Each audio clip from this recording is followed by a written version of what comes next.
At the top half of the second inning, Pitt leading Lipscomb 2-0, and left-hander Logan Evans back out. He'll face 8, 9, and 1 for the Panthers after they sent 7 into play in the top of the first inning.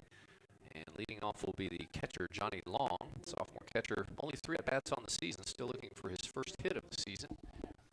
He did not see any action in the first game today, as you often see different catchers catching different games in these doubleheaders, which Pitt has today, and that's a fastball that's going to stay down low. And it'll be 1 ball and no strikes to Johnny Long.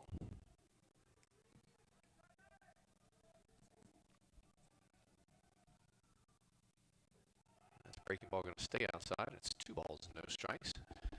So we mentioned that Pitt yesterday defeated Bradley 4-3. They lost 3-2 here earlier today at Dugan Field. They play a single game today and then 1 tomorrow before heading back home. And that catches the inside corner for a strike. 2 balls and 1 strike to Johnny Long. And next weekend, the Panthers will be in Fayetteville, North Carolina for the All-American Classic. They have games scheduled against Army, Ohio State, and Campbell, so some good competition there. Here comes the 2-1. That's a fastball that'll stay high. 3 balls and 1 strike. Panthers get underway with ACC action on Friday, March 11th, when they'll go to Chapel Hill to face North Carolina as they jump into that rugged ACC schedule. That's hit down the right field side. That's going to flare out into the bullpen and stay out of play. That'll run the count full. 3 balls and 2 strikes on Johnny Long. First home ACC series for the Panthers, not till March 23rd. Or correction, March 25th when they'll host Clemson. Here comes the payoff pitch. Swung on and hit foul over the dugout. And the count will remain full. We'll do it again at 3 balls and 2 strikes. Intrigue already up to 27 pitches after that first inning as he walked 3 men in that first inning. Here's the payoff. Swung and a miss, and he gets his first strikeout of the day. So swinging strikeout as long as down on an inside fastball. Again, first strikeout of the day for Van Treek. And that'll bring up Brock Franks. Franks playing shortstop today. Comes in batting .071 on the season. 1 hit in 14 trips to the plate. It's 0-2 in the first game today for the Panthers.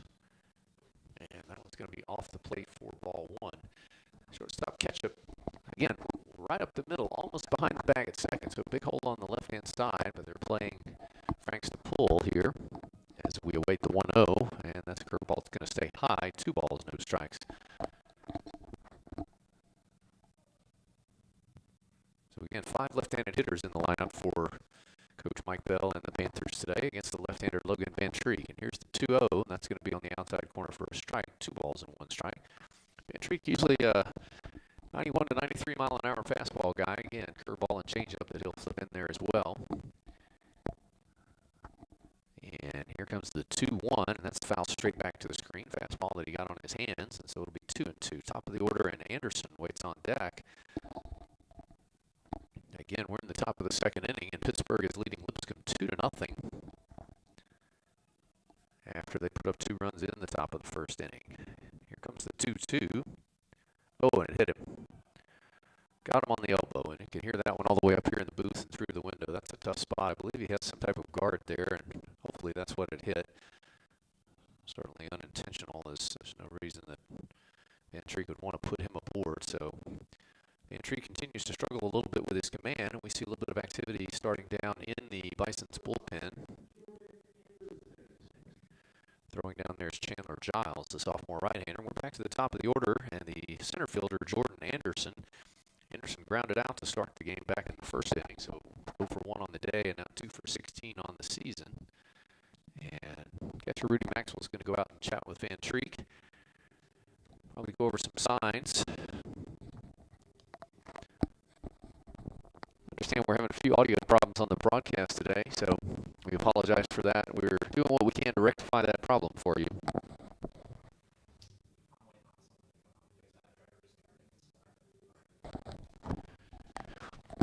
So we apologize for our audio issues. Please bear with us. We're working to try to get that resolved. Until then, we'll try to keep the video going for you here. But the reset is we're playing in the top of the second inning. There's a runner on first base and 1 out. We're back to leadoff hitter Jordan Anderson,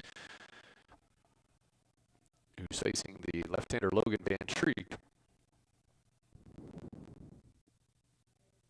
Swings and hits it on the ground to Will Hoyt at third. He flips over to second for one, on to first, and double play. Big double play there as Logan Van Streek made a pitch to get the pitcher's best friend, the old 5-4-3 double play, and that'll retire the Panthers in this inning with no further damage.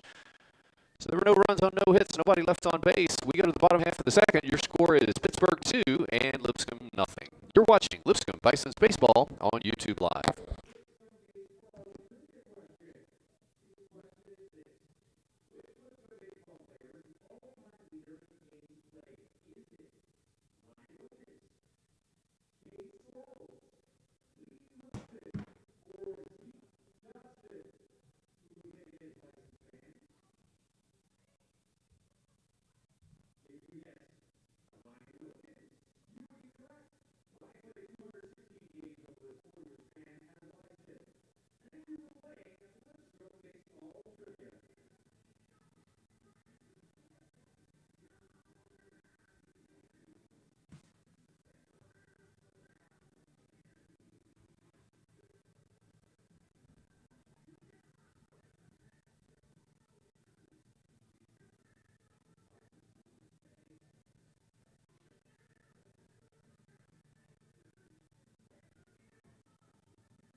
We head to the bottom half of the second inning. Pittsburgh leading Lipscomb 2-0, and leading off for the Bisons will be designated hitter Malik Williams. Malik off to a red-hot start to this season. 6 hits and 17 trips. He's hitting .353 with 3 home runs already and 11 RBIs. One of those home runs came yesterday in the Bisons' big win over Bradley. And he starts him off with a slider on the outside part that he swings through 0-1.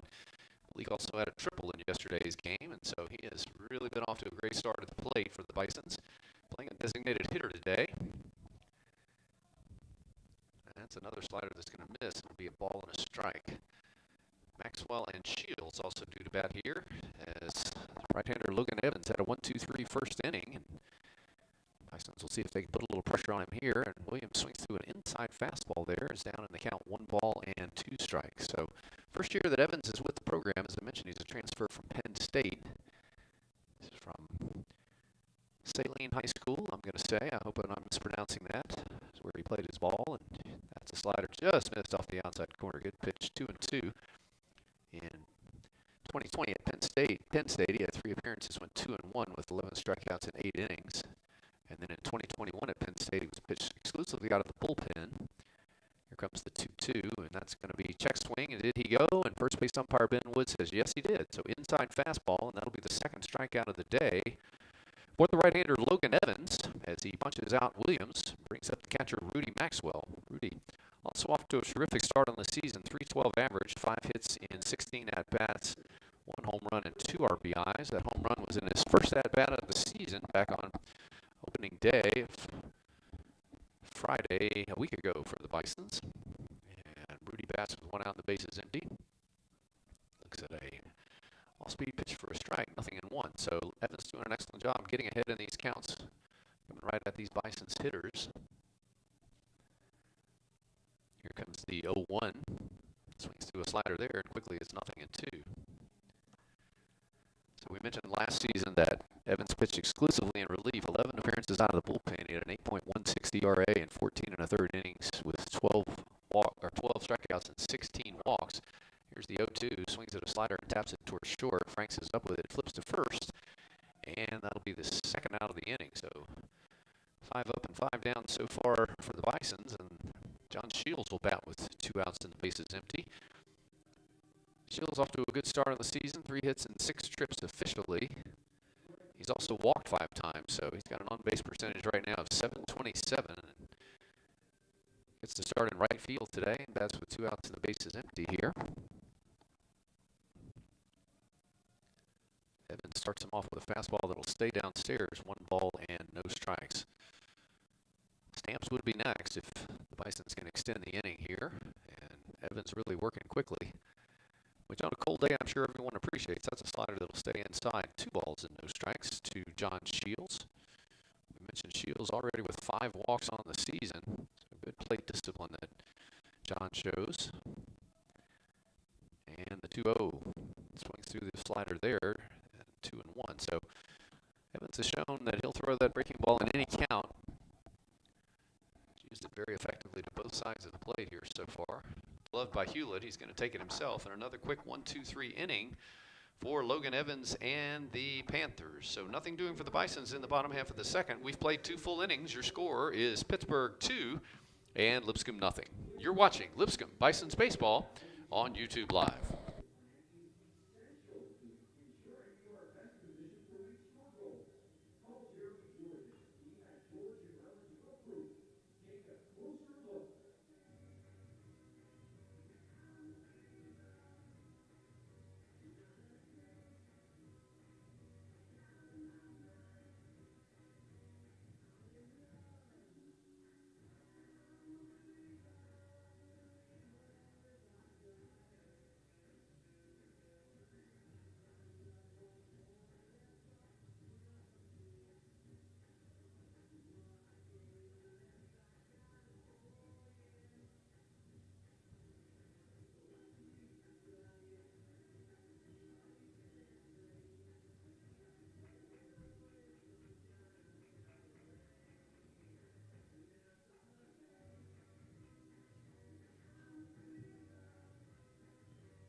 We had to top half of the 3rd inning, and it'll be 2, 3, and 4 for the Panthers out to face left-hander Logan Van Treek. Van Treek's only surrendered 1 hit, but he's walked 3 in a tough first inning. He did get out of the second inning with a double play ground ball and also had a strikeout in that inning. And so he'll pitch against Sky Duff, who looks at a fastball through there for a strike. Duff was the first walk of the inning in the first. He advanced to second on a wild pitch and eventually came around and scored the first Panthers run of the day on that RBI base hit by C.J. Funk. And that's hit off the left side and slicing foul. It'll get towards the Bison's bullpen. And Van Treek gets ahead, no balls and 2 strikes to Sky Duff, a junior out of Chemung, New Jersey.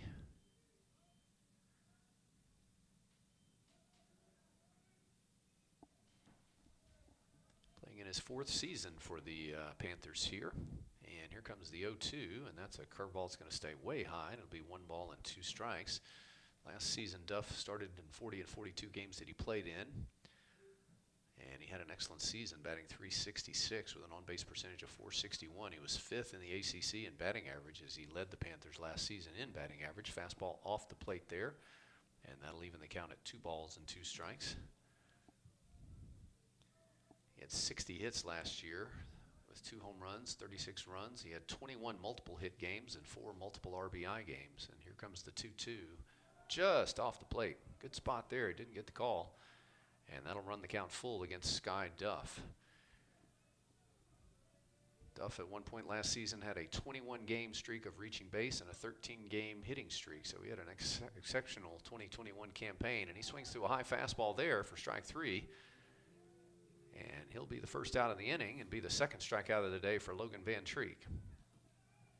So that brings up Jeffrey Weller. Weller also walked and scored a run back in the 1st inning. Again, Weller came in batting at .280 on the young season.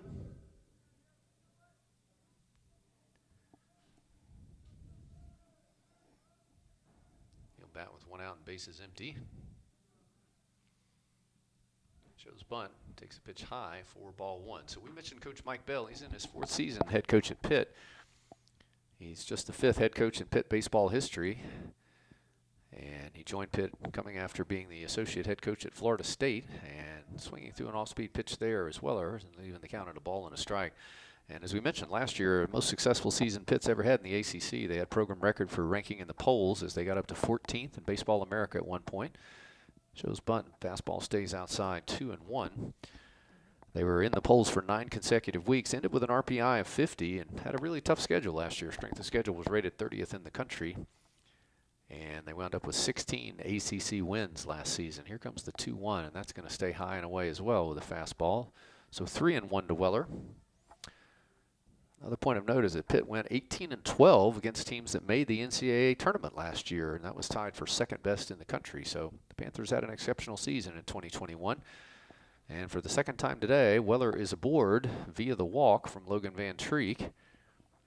He'll be out there with 1 out. Top of the 3rd inning, Pitt leading Lipscomb 2-0.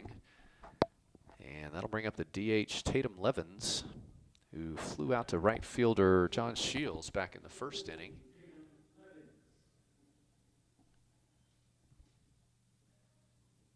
And we'll see if the Panthers elect to try to do something on the base paths here. Weller's 1 for 1 on the season in stolen bases. Fairly modest lead at first base, and the breaking ball stays high, and Van Treek looks like he's struggling with that control a little bit again right now. For the season, the Panthers have only got 3 steals, and that's out of 6 attempts, so not a team that runs a whole lot. And Van Treek will throw to first. Sort of his dummy move there, and it actually has to be bodied up by first baseman Mason Lundgren as the ball skipped to him. So we'll do it again. 1 ball, no strike count on Tatum Levens. Logan Van Treek working his 3rd inning here. And fastball on the outside corner there for a strike. So 1 ball and 1 strike to Levens. Again, junior.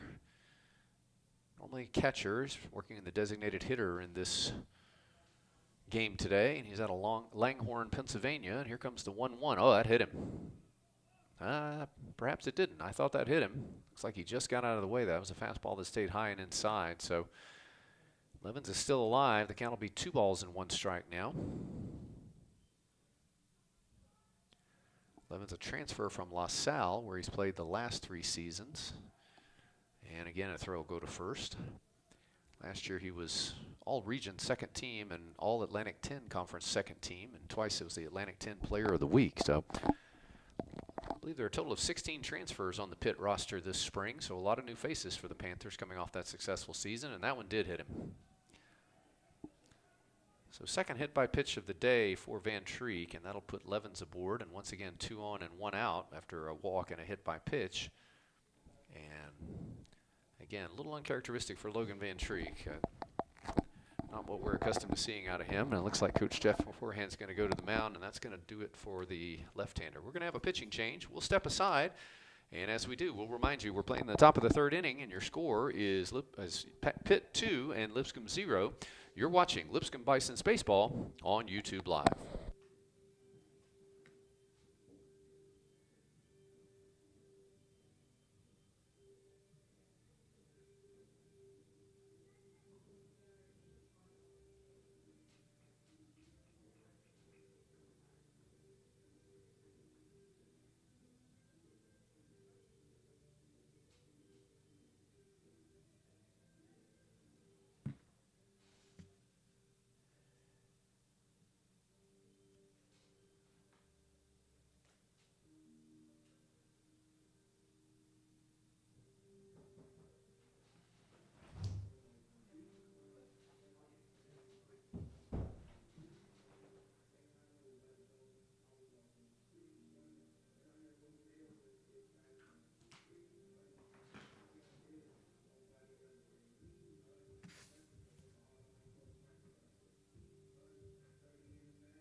We welcome you back to Ken Dugan Field. I believe we've got our audio problems fixed, and so the Bisons have made a pitching change. The new pitcher is sophomore right-hander Chandler Giles, a 6'1", 195-pounder out of Fremont, California, from San Joaquin Delta College.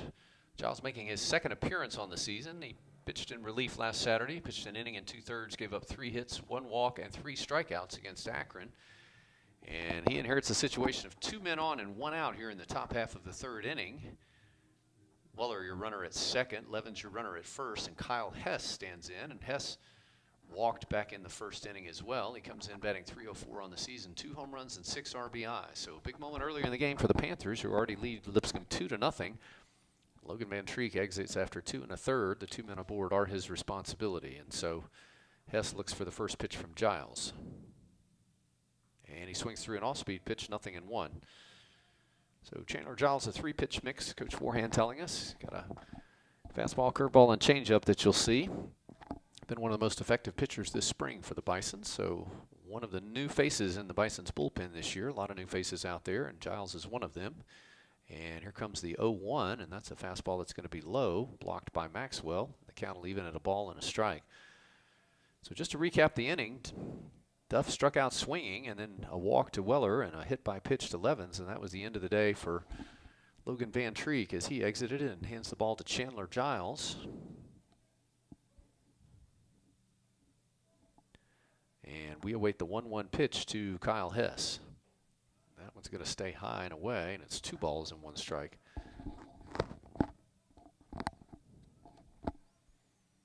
Right fielder C.J. Funk waits on deck here for the Panthers.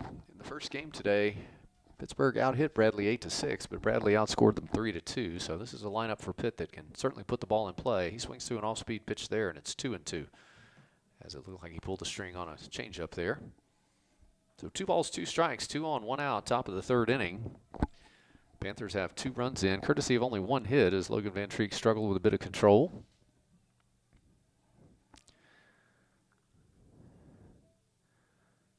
Bison's at double play depth up the middle. They'd love to get out of this with 1 swing, and that's hit on the ground towards right field. Stamps ranges over. It's going to get past his glove. They're waving Weller's home from 3rd. He's going to score. Throw's going to go to 3rd, and Will Hoyt cannot get the tag down in time, and the Panthers have their 3rd run of the day. So a good piece of hitting there from Hess. He just got enough of that, got it under the glove of the diving Stamps, and he'll pick up an RBI single. Levens again alertly turned and headed to 3rd. It was a good throw on line, but Will Hoyt had to vacate the bag and dive back, and he was unable to tag out Levens. And so runners at the corners now with 1 out, and the Panthers have another run home this inning. And that'll bring up C.J. Funk, and Funk had the big swing in the 1st inning. He had a RBI, or 2 RBI single rather, to give the Panthers their first 2 runs of the day. And runner takes off from 1st. Throw will bluff to 2nd, and he's going to be in there easily. So looks like the Bisons decided to concede the stolen base there. And runners will be now at 2nd and 3rd with 1 out for C.J. Funk. Again, batting just 143 on the season. And actually that'll be up a bit. He's up to 200 now with that 2 RBI base hit that he had. Swings through the fastball there, and that'll even the count at a ball and a strike. So Levens, your runner at 3rd, Hess running at 2nd, as the Panthers threaten to do more damage here in the top half of the 3rd inning. They lead 3-0 over Lipscomb. And here comes the 1-1. Swings through the slider there, and a ball and 2 strikes. So Giles doing a really good job of changing speeds on the Panthers. And again, an aggressive hitting team. They go up there taking their hacks, and he pulled the string on that one, and he has Funk in a 1 ball and 2 strike count. Again, infield's fairly standard position. A lot of depth for Ketchup and Stamps up the middle. And here comes the 1-2 from Giles, and that's a breaking ball that'll stay in the dirt. Nice job by Maxwell to block it, keep it in front of him. Again, Maxwell, a graduate transfer out of Duke. Local youngster from Nashville, who's back playing his final semester and season of college baseball here at Lipscomb. He's done an excellent job behind the plate, sharing duties with Chaz Bertolani. He's played in left field when he hasn't been catching, but he's doing the catching today. And it's a 2 ball, 2 strike count on C.J. Funk.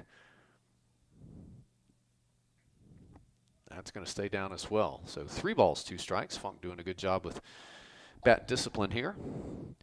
First baseman Bryce Hewlett rates on deck. So again, the Panthers 3 runs, 2 hits, no errors. No runs, no hits, no errors yet for the Bisons. This one has been all Pitt in the early going. And here comes the payoff to C.J. Funk.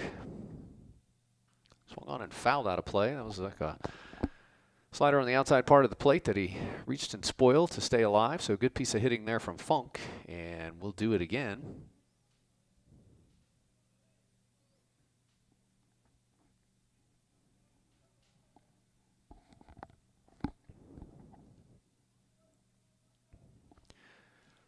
Three balls, 2 strike pitch with 1 out, and runners on second and third. And he loses him. That was another slider that was just off the plate, but Funk did a good job laying off. And so once again, the Panthers have the bases loaded, and first baseman Bryce Hewlett comes up. Hewlett grounded out to end the first inning.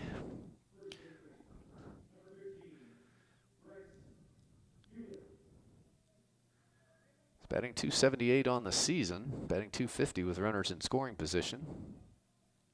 3 hits and 18 trips, or correction, 5 hits and 18 trips on the season. And the big moment in the game is the bases are loaded. And that's hit in the air on the left side. Will Hoyt's going to give chase, but that's going to make the bullpen.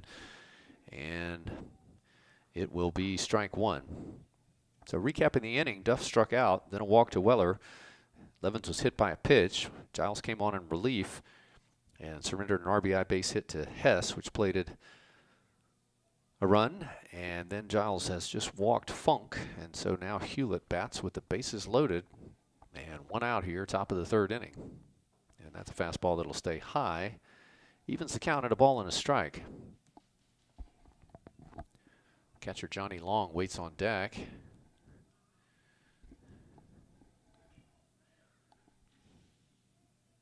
Hewlett, a senior infielder out of Lake Wales, Florida, transfer from Southern Nevada, 6'2" and 200-pounder. Swinging from the left side, we mentioned 5 left-handed bats in the lineup, and that's a slider that's going to stay inside, and it'll be 2 balls and 1 strike. So Bison's hurlers have had a hard time getting ahead today, and that's allowed the Panthers to put a lot of pressure on them here throughout. Looks like Noah Thompson loosening up in the Bison's bullpen. Senior left-hander throwing. Here comes the 2-1 from Giles. Swung on and hit into right field, base hit. That's going to bring 1 home. They're going to wave Hess home. The throw's going to come towards the plate, and actually Hess turns around and heads back to third. He had come quite a ways down the line, but a strong throw, as that ball was not hit very deep. But it will plate another run on the inning, and the bases will still be loaded. So a nice piece of hitting there with an RBI base hit from Bryce Hewlett. And that's going to keep the bases loaded, and that's going to bring out pitching coach Matt Myers to talk to Chandler Giles. So Pitt doing an excellent job here, using the field, working those counts, and with some well-timed base hits. And while we have this mound visit, we'll take a look at some scores around the area from area teams and also some of the Atlantic Sun teams. Kennesaw State has beaten Fairfield 4-3.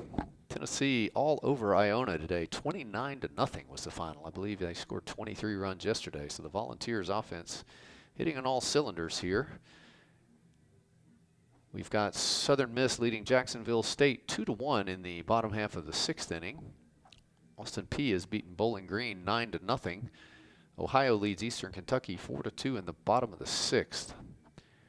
And Troy leads Jacksonville 5-3 in the top of the 7th. Liberty is on top of Winthrop 7-1 in the 8th. That's 21st ranked Liberty. And Connecticut all over North Florida, leaving 11-0 in the top of the 9th. So some of the scores from area and Atlantic Sun teams. Johnny Long bats. Again, bases loaded, just 1 out here. 1 run or 2 runs home this inning, and he swings and hits this one down the third base line. That's going to be a fair ball. That's going to roll all the way towards the left field corner. 2 runs are in. They're going to hold Hewlett at third. And on at second base with a stand-up double is Johnny Long.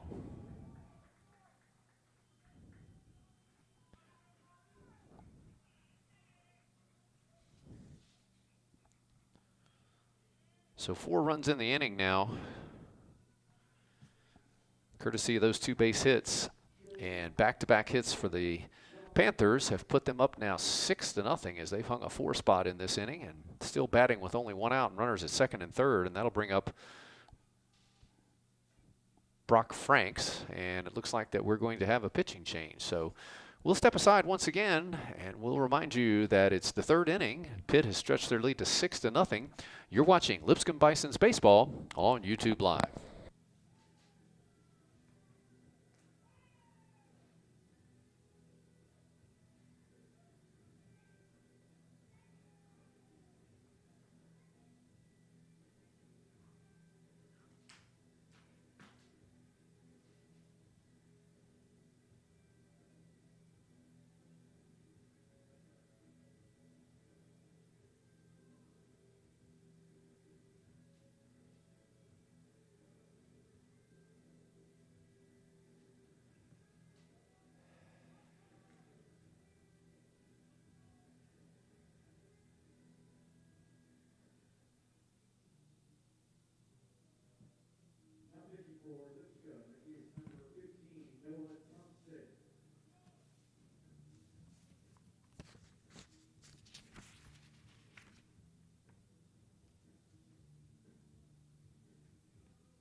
New pitcher for the Bisons is the senior left-hander Noah Thompson, 6 foot tall, 209 pounder out of Louisville, Kentucky at Male High School. And Thompson on for his second outing of the season. He pitched on opening day and pitched very effectively in relief. 4 innings, gave up 3 hits, only 1 run, 1 earned, no walks and 6 strikeouts. So he comes in as he got the victory on opening day with a record of 1-0 and an ERA of 2.25. And he inherits a tough situation here. The Panthers already have 4 runs home in this inning. They've got runners on second and third as Hewlett runs at third, Long runs at second. And the bottom of the order, Brock Franks, the shortstop, is batting. Franks was hit by a pitch and stranded back in the second inning. So no line on the day. He's batting .071 on the season, 1 hit and 14 trips. And he waits for the first pitch from Thompson. He swings at a fastball and fouls it back, 0-1. So Noah Thompson again, fastball, curveball, changeup guy.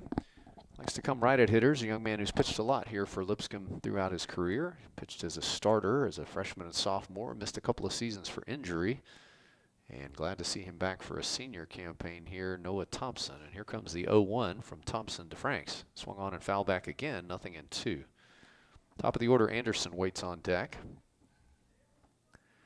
Thompson with only 5 appearances last season, had 2 on the mound before suffering an injury, but he worked 80 innings back in 2019 and 59 2/3 in 2018. So he's pitched a lot during his Lipscomb career. Here comes the 0-2. Swung on and hit in the air to right field. Shields giving chase towards the line. Looks up and gone. A home run.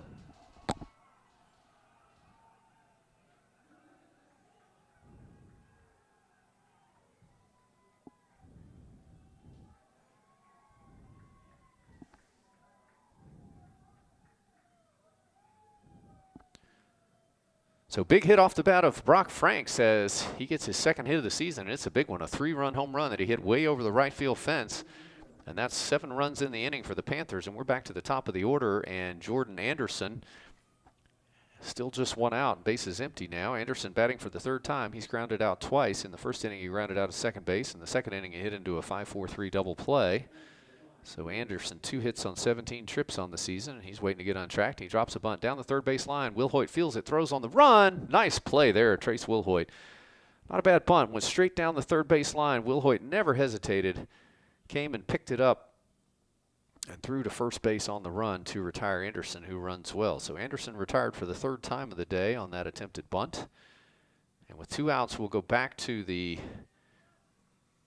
to the man who led off the inning, and that's Sky Duff. Duff started this inning off with a strikeout 7 runs ago, as it were, and he bats now with 2 outs and the bases empty, and that curveball is going to stay high. So 1 ball, no strikes on Sky Duff. Duff walked in the first and struck out, so 0 for 1 on the day. And that curveball will get in there, so it's a ball and a strike on Duff. Weller waits on deck if Duff can reach.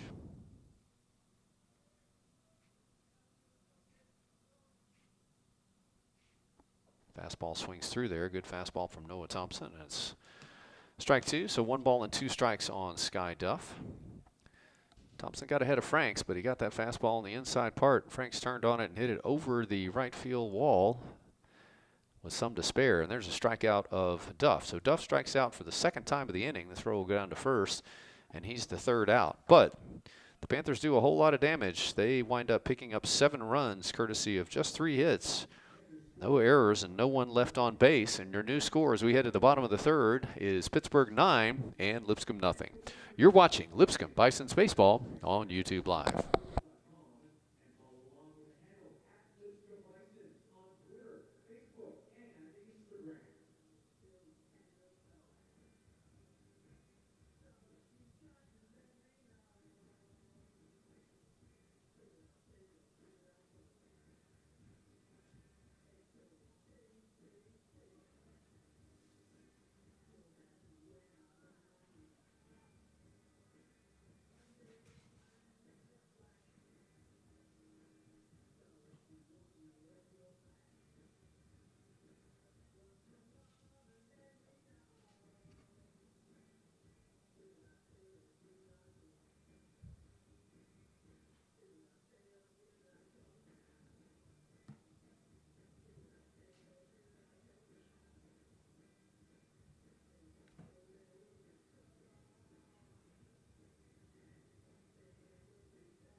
We head to the bottom half of the 3rd inning.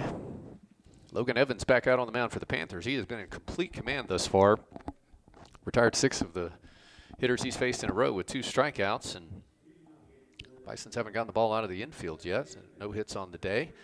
They'll send up Stamps, Borum, and Ketchup, 7, 8, and 9, to face Evans here in the bottom of the 3rd inning after the Panthers put up a 7 spot in the top of the 3rd to jump out to a 9-0 lead. Again, the Panthers just 5 hits on the day.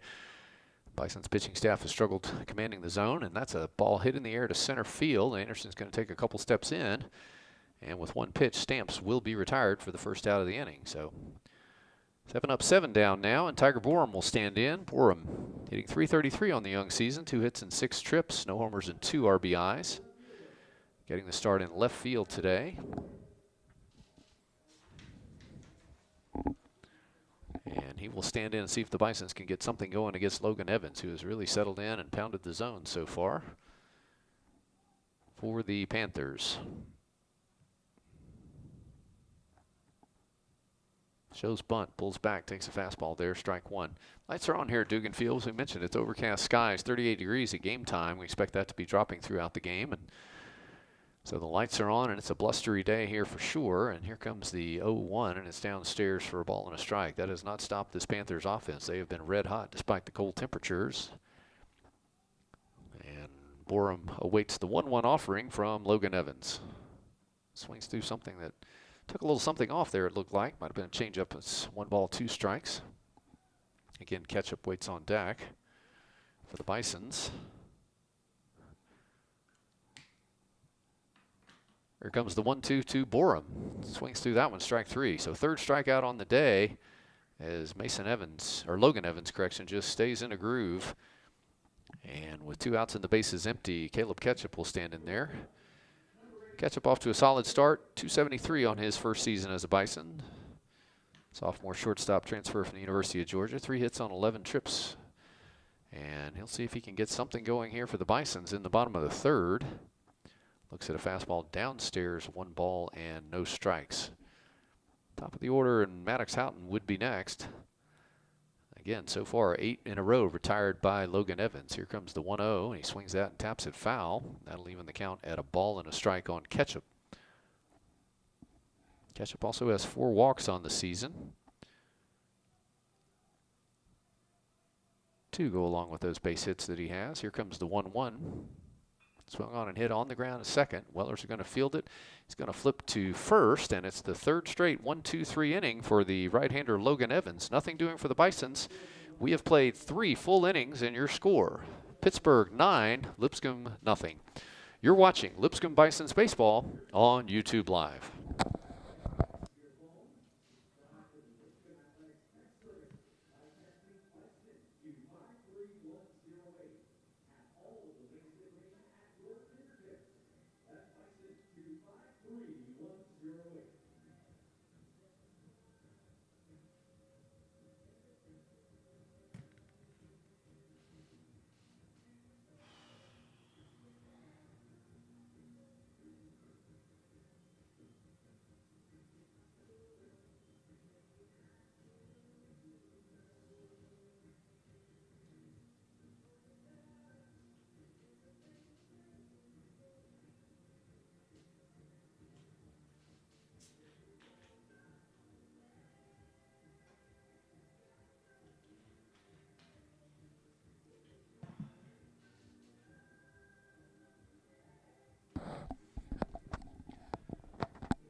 Top half of inning number 4, 9 runs, 5 hits, no errors for the Pitt Panthers. No runs, no hits, no errors for the Lipscomb Bisons, as Noah Thompson, 3rd Lipscomb pitcher of the day, gets set to pitch the top of the 4th. Due up will be Weller, Levens, and Hess, the 3, 4, 5 hitters for the Panthers of Pittsburgh, who have come out and jumped all over the Bisons here. The Panthers picking up 2 runs in the 1st, courtesy of 3 walks and a 2 RBI base hit off the bat of C.J. Funk.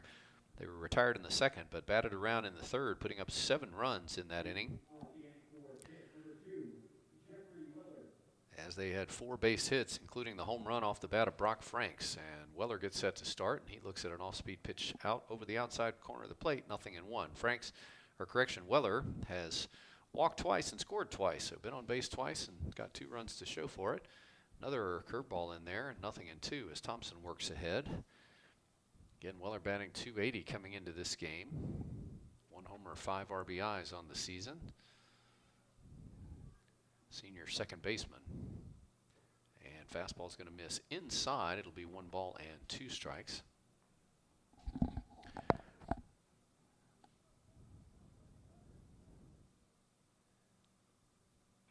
And fastball hit foul. Just got a piece of that to stay alive. Ball and 2 strikes. That was a fastball on the outside part of the plate that he just got a piece of. So we'll catch up on the Atlantic Sun Conference standings. Obviously no conference activity yet, but we'll talk to you about the results for the teams so far. Again, 2 divisions this year in the A-Sun, East and West, with 6 teams in each of those divisions. First, the 1-2 breaking ball is going to stay down low, 2-2. On the east side, Jacksonville off to a fast start. They're 5-0 on the season, and Kennesaw State at 5-1. Liberty 4-1, and Florida Gulf Coast at 4-2. Stetson 2-3, and North Florida 1-5. And that's hit in the air towards the gap in left center field. Weller's going to make the turn. He's going to head towards second. Big turn, but he's going to retreat back as Maddox Houghton fires it back in. So Weller's aboard for the 3rd time today as he hit that ball well out into left center field, like a breaking ball that hung up over the plate, and he jumped on it. That'll be the 6th hit of the day for the Pitt Panthers, and bring up Tatum Levens, designated hitter, who flew out to right field in the 1st and was hit by a pitch and scored a run in the 3rd. So Jacksonville already a winner today, 6-5 over Troy. Kennesaw State has beaten Fairfield 6-5, and Liberty's beaten Winthrop 8-1. So all 3 of those teams off to impressive starts and with victories here today. As Thompson throws, and this one's hit in the air towards center field. Houghton's ranging over to his left, goes into left center, and he'll glove that for the first out of the inning, as Weller will retreat back to first base. And so Levens is retired, and that'll bring up Kyle Hess, left fielder who was walked back in the 1st inning and then had an RBI base hit in that 3rd. So he is 1 for 1 on the day with an RBI. He'll bat with 1 out and a runner on first. Top of the 4th inning, and Pitt leading Lipscomb 9-0.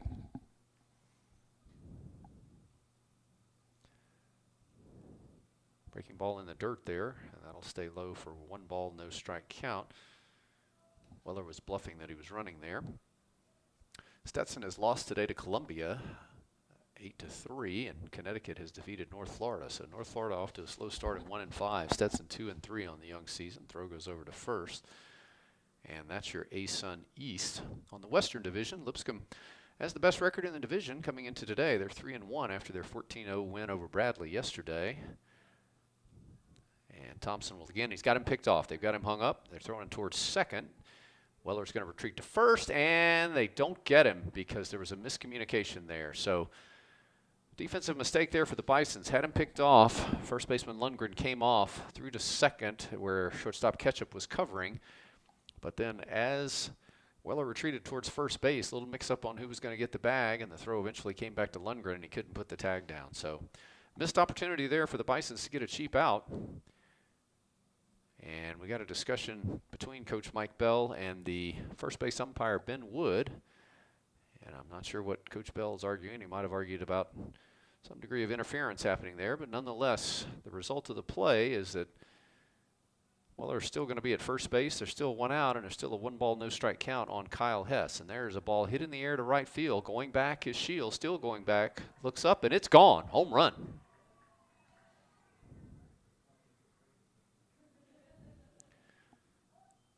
So Kyle Hess with a 2-run home run. That ball was well hit. That got out over the left center field fence over the 375-foot sign, and that's another base hit and 2 more runs for the Panthers. They stretched their lead to 11-0, and it is a tough day so far for the Bison's pitchers.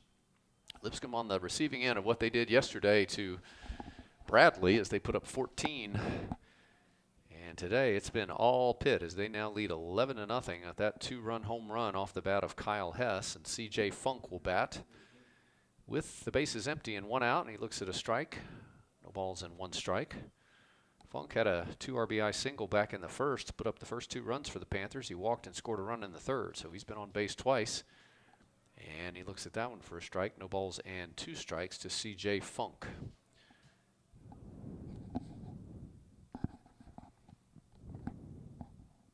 Fastball is going to stay high, and it'll be a ball and 2 strikes. So getting back to the ASUN West, we mentioned Lipscomb and their results. Eastern Kentucky's at 2-3, Central Arkansas 1-2, North Alabama 1-3, Bellarmine 1-4, and Jacksonville State 0-5. So the West off to a slow start outside of the Bisons. That's an excuse me swing, and he taps it foul down the first base line, and Lundgren will pick it up, and it'll remain 1 ball and 2 strikes on C.J. Funk.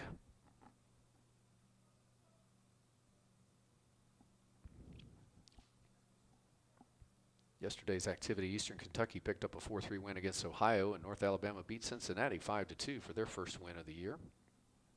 Here comes the 1-2, inside, missed. And the count will be 2 balls and 2 strikes on C.J. Funk. Bryce Hewlett would be next on deck. Playing in the top of the 4th inning, and it's been all Pitt thus far. And that's a breaking ball that's going to stay high, and it's 3 balls and 2 strikes now. So Pitt with 11 runs on 7 hits. The Bisons still seeking their first hit of the day. This one has been all Pittsburgh at this point, and we await a payoff 3-2 pitch to C.J. Funk, and he swings through that for strike 3.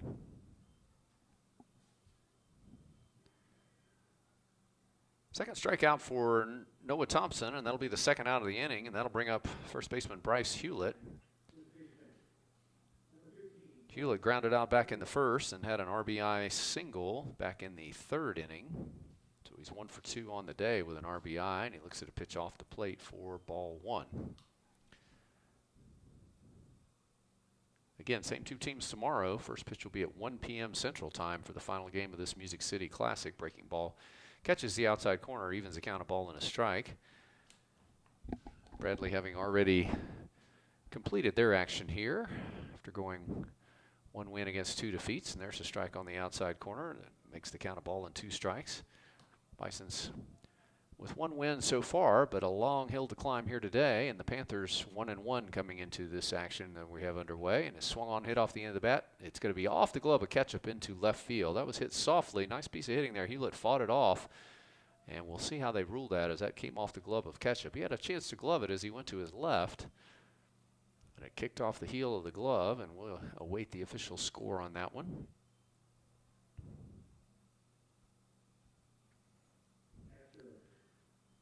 looks like they're going to give him a base hit. So that'll be the second base hit on the day for Hewlett. And he's aboard now with 2 outs. And catcher Johnny Long is up. He's struck out and doubled with 2 RBIs on the day so far.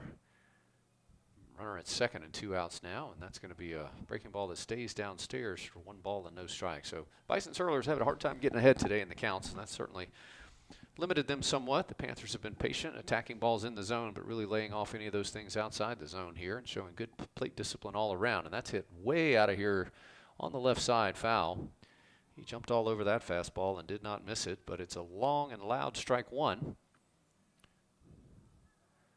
And so that'll make the count 1 ball and 1 strike. Scoreboard's showing 1 ball and 2 strikes, but unfortunately I think they're only going to get 1 strike out of that last one. So it's a ball and a strike, 2 outs, runner at first base.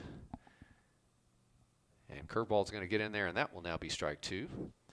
So now the count's a ball and 2 strikes. Maybe the scoreboard operator had a preview of coming attractions there and knew what was going to happen. So 1 ball and 2 strikes to Johnny Long. Noah Thompson out as the 3rd Bison's pitcher of the day. And here comes the 1-2 pitch. Fastball in the outside corner, called strike 3. Nice pitch there by Noah Thompson. He will get his 3rd strikeout on the day, but the Panthers strike again. They get 2 more runs on 2 hits. They do leave a man on base, and we've played in the middle of the 4th inning, and your new score, Pittsburgh 11, Lipscomb 0. You're watching Lipscomb Bison's Baseball on YouTube Live.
We head to the home half of the 4th inning. We're back to the top of the order as Houghton, Lundgren, and Wilhoit will stand in there against the right-hander Logan Evans. Evans has been in complete control so far. He has faced the minimum of 9 batters and retired all 9 of them. No runs, no hits for the Bisons on the day. And so Maddox Houghton would like to start chipping away back into this one. I think you just have to look and play each at-bat at this point. Stop looking at the scoreboard and just try to piece some good at-bats together and get a little momentum going here. And so Houghton will try to lead that off for the Bisons here. Bottom half of the 4th inning. Houghton grounded out to start the 1st inning, and he looks at a fastball that's going to stay high. And it'll be 1 ball and no strikes on Maddox Houghton. Just 31 pitches so far to get through 3 innings for Logan Evans, and that one's going to stay downstairs and 2-0. Evans has pretty much been in the zone and pitched to contact, and so he's given a tough look for these Bison's hitters so far. 31 pitches through 3 innings. Very efficient. Here comes the 2-0. That's hit deep down the left field line. If it stays fair, it's trouble, and it is. It's just inside the foul line. Houghton's going to round the bag at first. He's going to head to second. It's going to be picked up there by Hess, and Maddox Houghton's aboard with a leadoff double and the first Bison's hit of the day. So Houghton hit that one well. Hit it on a line all the way down the left field line. It just stayed fair inside that foul line. Went all the way to the sign at 330 down the left field line. And as we talked about, just got to start putting a few at-bats together here and see if we can get a little momentum in these middle innings. Mason Lundgren will stand in there. He was a ground-out victim back in the 1st inning against Logan Evans. Again, Lundgren came in batting .357 on the season. He's down to .333 now.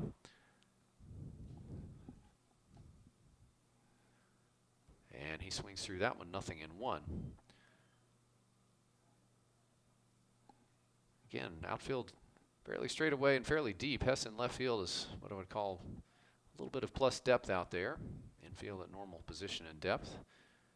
You would not think the Bisons are going to run down 11-0 here. That swung on and tapped towards the left side, gloved by Duff, who's going to throw all the way to first, and got him just in time.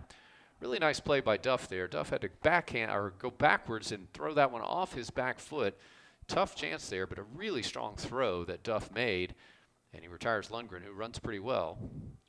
For the first out of the inning, Houghton had to hold up at second. So there's one down now, and Trace Wilhoit will be in there. Wilhoit was a strikeout victim in his first at-bat today. He'll bat with one out and a runner on second.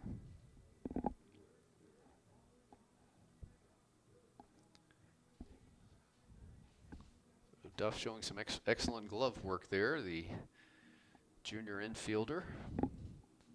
And we've got a conversation going on here. I'm not sure what Coach Forehand is talking about. I think he's complaining about the call at first base because the first base umpire, Ben Wood, is the one who's going over and chatting with him. And I don't think they're talking about restaurants in the Nashville area. I believe that it was a bang-bang play at first base. We don't have replay here in our booth or on the field, so no way for us to look at that. It was certainly a close play at first, but Wood did not hesitate in calling out Lundgren. And so Coach Forehand is going to talk that over with the umpire, but I'm not sure there's going to be a change in that one. And while they have that discussion, we'll look at some additional scores from the area. Belmont's ahead of Youngstown State, or has beaten them rather 4-0 in the first game. In the second game, Belmont's leading 3-2 in the bottom of the fifth. A doubleheader between those two teams here. North Alabama and Cincinnati have been canceled today. Bellarmine is leading Southeast Missouri State 7-5 in the top of the seventh. So Wilhoit looks at a pitch off the plate for ball one. Again, Houghton running at second, one out.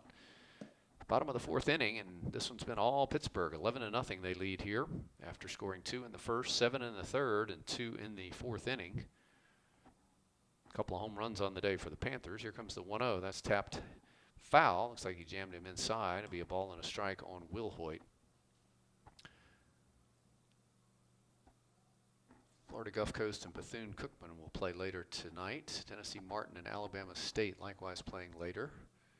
We mentioned Cincinnati and North Alabama canceled today, and that has you up to date on your area and ASUN scoreboard.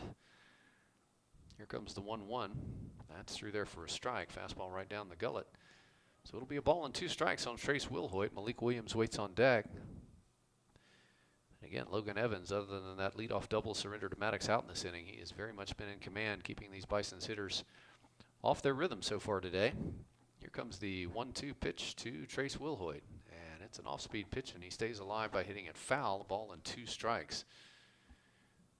So we mentioned the Bison's in action tomorrow against Pittsburgh, and it is Fleece Blanket Giveaway Day, and also Kids Run the Bases Day. First 100 fans will get a Fleece Lipscomb blanket, which certainly would come in handy today, and I think will again tomorrow as it's going to be fairly chilly. So come out to the ballpark for a 1 p.m. start tomorrow and get a fleece blanket. Fastball foul back, 1 ball and 2 strikes. Bisons will be been in action again on Tuesday. They'll be making the journey over to Murfreesboro and playing at MTSU. That's a 3 p.m. Central start. And back here at Dugan Field on Wednesday, a 4 p.m. start against Belmont, the first installment of the Battle of the Boulevard this year. Here comes the 1-2 pitch to Wilhoit, and that one's down in the dirt. Nice play by Long to block it up. 2 balls, 2 strikes. After that midweek action on both Tuesday and Wednesday, Bisons will host Northern Illinois for a 3-game series here at Dugan Field next weekend. Friday's game at 4 p.m., Saturday at 2 p.m., and Sunday at 1 p.m. for those 3 games. So 4 out of the next 5 at home here for the Bisons before they hit the road for an extended trip. And that one's down again. Again, a nice play by Long, who keeps it in front of him. And Wilhoit has worked a full count now after he had gotten down 2 strikes. 3 balls, 2 strikes, 1 out.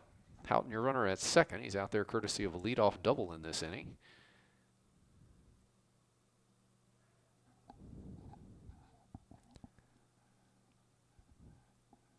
And again, Malik Williams waiting on deck. We'll see how Evans elects to pitch him here. He's gone to the breaking ball for the last couple of pitches.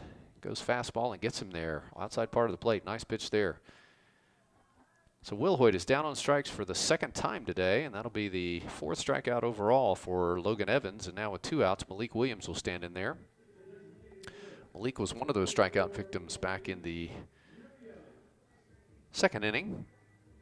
He's now batting .333 on the season. 3 home runs and 11 RBIs. And he'd love to find a way to get a base hit and at least get the Bisons on board here. He checks his swing, and again, is he going to go? And I believe they say he will.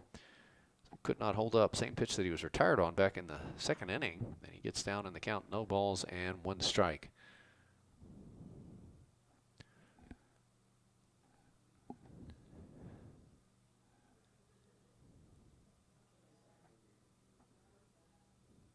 Here comes the 0-1 to Williams. Swung on and fouled out of play, and he's down 0-2.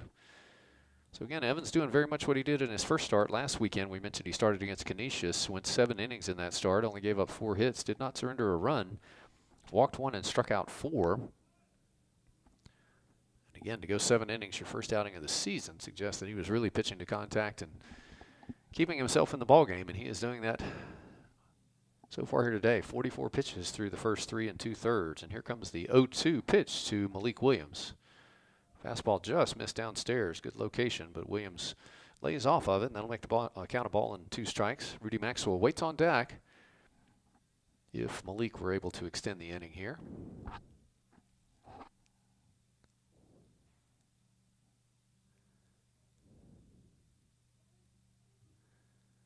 And we await the 1-2.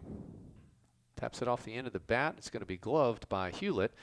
Just got a piece of that, and that'll be the 3rd out of the inning. So the Bisons do manage to pick up their first hit of the day, but unfortunately they strand that base runner, and it turns to no run. So we've played 4 full innings, and your score, Pittsburgh Panthers 11, the Lipscomb Bisons 0. You're watching Lipscomb Bisons Baseball on YouTube Live.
We head to the top half of the 5th inning.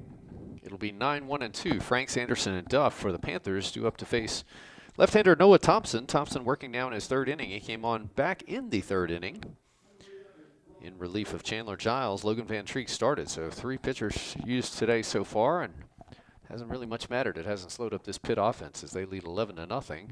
And that's hit in the air toward the left side. Will Hoyt's drifting back, still drifting back. He's got a beat on it, and he's going to catch it in foul ground there. And so Franks is going to be retired for the 1st out of the inning. That'll take us back to the top of the order, and Jordan Anderson. And Anderson, one of the few Panthers that hasn't been sharing in the success so far today. He's grounded out 3 times in 3 plate appearances. Grounded out to second and hit it to a 5-4-3 double play, and then grounded out to third again. So 0 for 3, looking for his first hit on the day. Still got just 2 hits on the season and 18 trips. And he looks at a breaking ball outside for ball 1. So we mentioned Coach Mike Bell in his 4th season with the Panthers.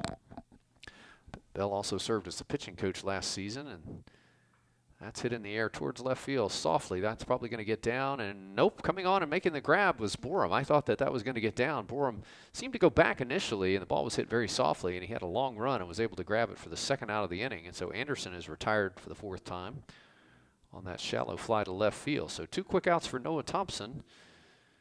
And the Bisons would love to have a 1-2-3 inning here and get back in the dugout and a chance to bat again. And that'll bring up Sky Duff, the 3rd baseman. Duff walked and scored in the 1st. Struck out in the 3rd and struck out in the 4th, and he looks at a strike there and is down 0 balls and 1 strike. Duff was selected to the All-Region 2nd team last year.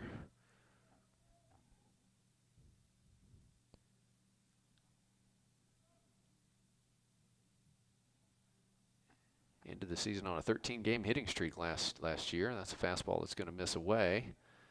That'll leave the count at 1 ball and a strike to Sky Duff. Weller would be on deck. 2 outs here, playing in the top of the 5th inning, and Pittsburgh all over the Bisons here, leading 11-0. That one's going to miss outside, 2-1. So we mentioned Coach Myers, the pitching coach. He had junior right-handed pitcher Mitch Myers selected in the 12th round last year by the Oakland A's, and 4 Panthers selected to the All-ACC 3rd team last year, including Sky Duff. And that's going to be ball 4 and miss outside, and so Duff is going to be aboard. Second time today that Duff's been aboard via the walk, and so 2 outs and a runner on first, and that'll bring up Jeffrey Weller. Weller has walked twice and reached on a single and has scored 3 runs. So he's been on base 3 times and scored 3 times. He bats now with 2 outs and a runner on first base. I mentioned that Coach Bell was fastball through there, strike 1. Coach Bell was an assistant coach at Florida State prior to coming to Pitt, and he was a left-handed pitcher and first baseman at Florida State and played in the College World Series both in 1994 and 1995. He had a 14-4 record over 2 seasons with a 3.00 ERA and twice named to the All-ACC Academic Honor Roll as a student in Florida State. So Coach Bell with a distinguished college career as a player and now doing great things as a coach of this Pitt team. Counts 0 balls and 1 strike to Jeffrey Weller, and that's a fastball just missed off the plate, just outside. It'll be a ball and a strike. Again, Duff, your runner at first. He's 0 for 2 on the season in stolen bases, but you wouldn't expect him to be running here as Pitt's out to the big 11-0 lead. Does have an extremely healthy lead for a left-handed pitcher. And that's hammered in the air towards left field, but Borum's got a bead on it. He's coming in a couple steps, and he's going to glove it for the 3rd out of the inning. So the Panthers are retired without doing any further damage. They do strand a runner. They've stranded 4 on the day, but they still lead Lipscomb 11-0 as we head to the home half of the 5th inning. You're watching Lipscomb Bisons Baseball on YouTube Live.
We're headed to the home half of the 5th inning here, and the Bisons will send up Rudy Maxwell, John Shields, and Ethan Stamps to face Logan Evans. Evans out for his 5th inning of work. He's been in command throughout. He surrendered just 1 hit. The leadoff double to Maddox out in the 4th inning.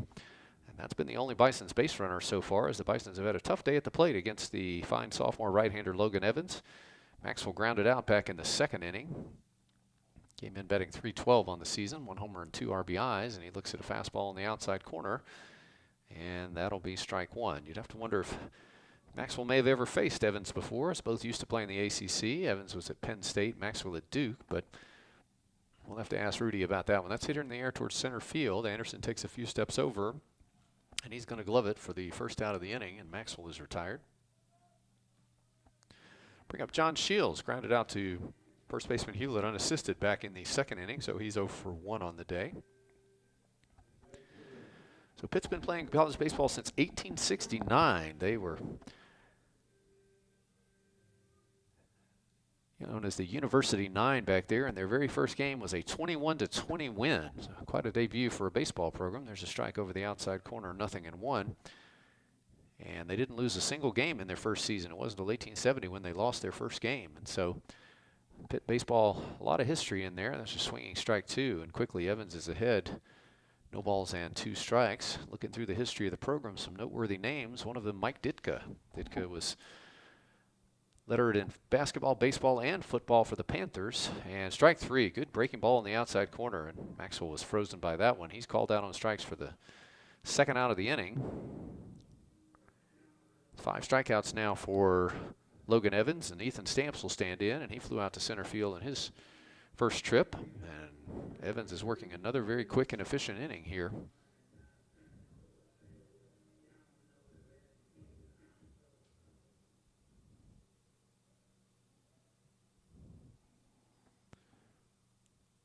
Swung on and foul back to the screen, 0-1, and Stamps gets the start today at second base. Only had now 3 at-bats on the season. Still looking for his first hit is Ethan Stamps, a sophomore who played a lot as a freshman last year. And again, just 53 pitches used so far here through 4 2/3 innings. And Logan Evans has really been effective pounding that zone. That one's going to miss downstairs. That'll even the count at 1 ball and 1 strike. Tiger Borum waits on deck if Stamps were able to reach. Playing in the bottom half of the 5th inning, and this one's been all Pittsburgh. The Panthers lead the Bisons 11-0. Swung on and hit in the gap toward right center field. That one's going to get down. Anderson giving chase, Funk giving chase. That's going to get all the way to the wall. Stamps rounding first. He's going to head towards second, and he'll pull up there with the second double and the second base hit of the day for the Bisons. So Stamps jumped on that fastball, hit it all the way to the right center field wall, and he stands aboard at second base now with 2 outs. Second hit of the day for the Bisons, and Tiger Borum stands in. He was a strikeout victim back in the second inning. Borum 2 for 7 now on the season. And he stands in there with, again, 2 outs and a runner at second.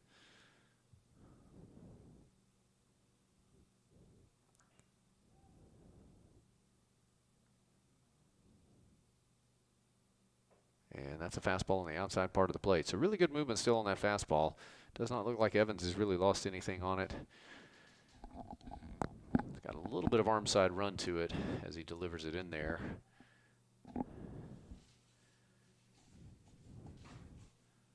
But the 6'3" right-hander has worked very effectively to that outside part of the plate. And that's a breaking ball that's hit off the outside, or the end of the bat rather. And quickly Borum is a no ball 2 strike hole. Ketchup waits on deck.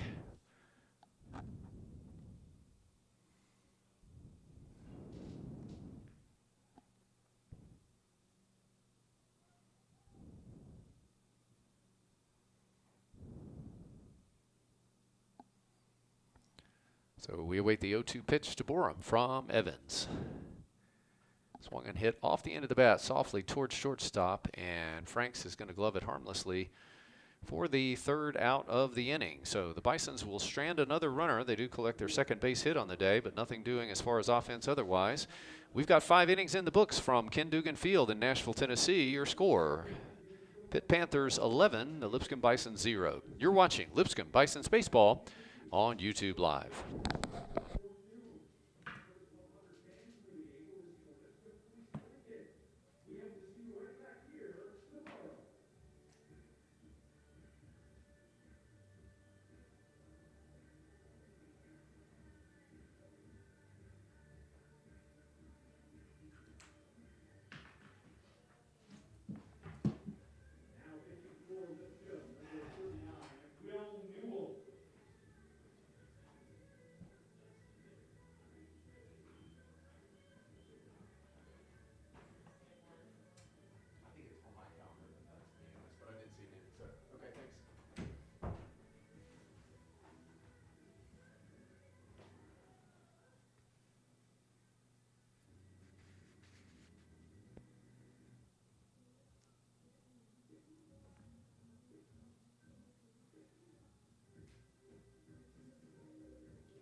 We get to the top half of the sixth inning. We got a new arm on the mound for the Bisons. The freshman right-hander Will Newell, 6'7", 230-pounder out of Tallahassee, Florida, is out for his second outing of the season. He pitched one inning last weekend, gave up one hit, no runs, no walks, and 2 strikeouts. So Will Newell is going to face Tatum Levens here to start the sixth inning, and freshman's going to get a little bit more experience here in this 11-0 ball game. Hard-throwing right-hander, and he misses inside. It'll be 1 ball and no strikes. Levens flew out in the first inning, was hit by a pitch, scored a run in the third, and flew out in the fourth. So 0 for 2 on the day. And 5 for 22 on the young season. And that one's going to miss inside as well. It'll be 2 balls and no strikes. So again, Pitt starter Logan Evans in complete command thus far. Surrendering just 2 hits through the first 5 innings, and that's going to miss downstairs. It'll be 3-0. Pitt's really had to replace most of their bullpen last year. They missed their closer and a couple of other key arms, and so they've got 13 new pitchers in the program this year, with Logan Evans being one of those. And that's a fastball through there for strike 1, 3-1. Also 4 brand new catchers on the season, of which one is batting now, Tatum Levens. And he swings and fouls that one at a plate. 3 balls and 2 strikes. Levens was rated as the number 19 catcher in the nation by D1Baseball.com, and one of the top transfers. He was a 3-year starter at LaSalle, batting .318 there with 17 homers and 113 RBIs. Swings and hits this one on the ground, and it's going to be fielded there by third baseman Will Hoyt, who was playing to the left of shortstop Ketchup. So a big shift that was on there. The third baseman Will Hoyt was actually playing between the shortstop Ketchup and the second base bag. So a big shift pays off for the Bisons there as they retire Levens on a play that'll be scored 5-3. It looked a little unconventional, and that'll bring up Kyle Hess. Hess is the left fielder, and he's had a big day so far. He has walked, had an RBI single and a 2-run home run rather. And Newell misses with the ball. 1 ball, no strikes. That home run came back in the 4th inning, responsible for the last 2 runs that the Panthers put up. Took something off there and caught the inside corner. It'll be a ball and a strike. We mentioned 16 newcomers this year for Pitt after their historic season last year. Narrowly missing out on a bid to the NCAA tournament. They were the second team left out of the tournament by the selection committee. That swung on and hit into right field, base hit. So good piece of hitting there. And Kyle Hess is aboard with his 3rd base hit of the day.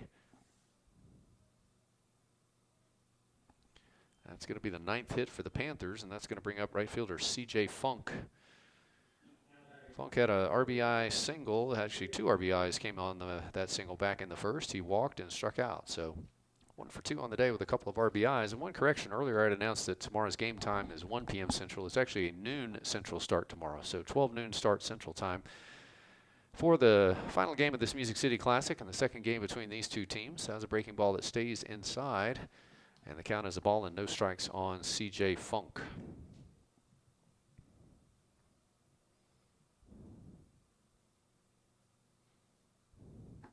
Comes the 1-0. Swings through that one, fouls it at the plate. Looks like he might have gotten a piece of Maxwell, but nothing too unusual for the catchers, who do take a lot of punishment back there. So the count will be 1 ball and 1 strike. Congratulations to the Lipscomb men's basketball team. Had a big victory over at Allen Arena earlier today, right next door. And a senior day for the Bisons. I believe the women's team is playing right now. We'll get you an update on that score when we have it. And he swings through an off-speed pitch there, and it'll be a ball and 2 strikes. Hess aboard at first base. He's running with 1 out, 1 ball, 2 strike count. We're playing in the top of the 6th inning, and Pitt's been all over Lipscomb in this one, 11-0. Will Newell on as the 4th Bisons pitcher of the day, and that's a breaking ball down in the dirt. Maxwell blocks it up, takes a look down at first, but Hess scampers back, and it'll leaving the count at 2 balls and 2 strikes. First baseman Hewlett waits on deck. And you got to be impressed with this Pitt lineup today. They've come up and had an excellent offensive game plan, have not swung at bad pitches, and have banged out 9 hits already here. That's a backdoor breaking ball that stays inside. It'll be 3 balls and 2 strikes. So we'll see if Hess elects to run here. 3 balls, 2 strikes, 1 out. As Newell gets set to pitch to Funk. Instead, the throw will go to first, and they cut that lead down a little bit.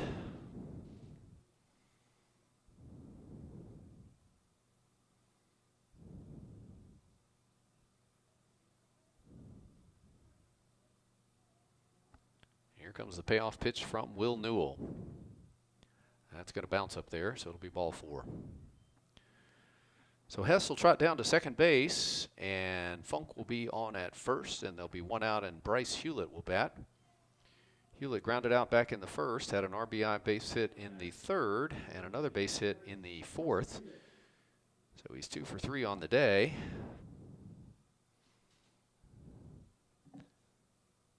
Is the senior first baseman Bryce Hewlett.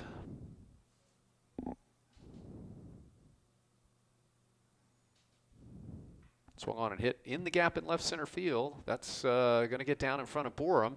They're going to wave the runner home from third, and scoring easily from second base will be Hess. Funk will cruise into third, and Hewlett will hold up at first. He's credited with another RBI base hit. And that's the 12th run of the day for the Panthers. They extend their lead to 12-0, and they'll have runners at the corners with 1 out for Johnny Long. Long was a strikeout victim back in the second inning. He had a 2 RBI double in the third and then struck out in the fourth. So 1 for 3 with a couple of RBIs on the day.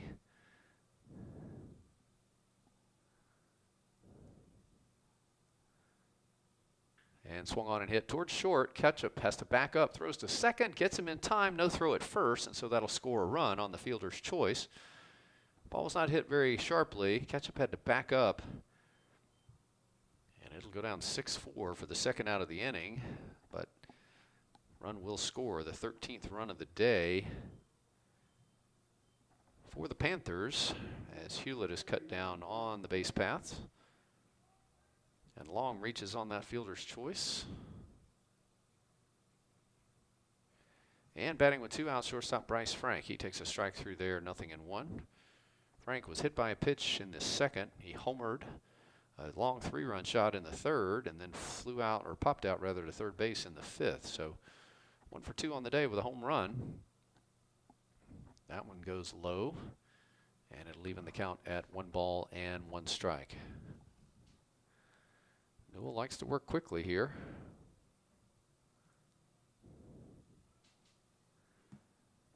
Here comes the 1-1. That's a breaking ball that bounces up there, so 2 balls and 1 strike. Again, the Panthers part of the Atlantic Coast Conference, enrollment of 34,934. Bisons did pay them a visit last year, playing a single game at Pitt, wound up getting rained out in the second game. That's hit into right field for a base hit. Long had to hold up to make sure he did not get hit, but that's a single for Franks. That'll be his second base hit of the day, a 2-out single, and that'll put runners at first and second, and back to the top of the order for Jordan Anderson. Anderson's one of the few Panthers that hasn't been on track today. He's batted 4 times, he's grounded out 3 times and flied out once, so he's still looking for his first hit of the day. Like to catch some of that mojo that his teammates seem to have.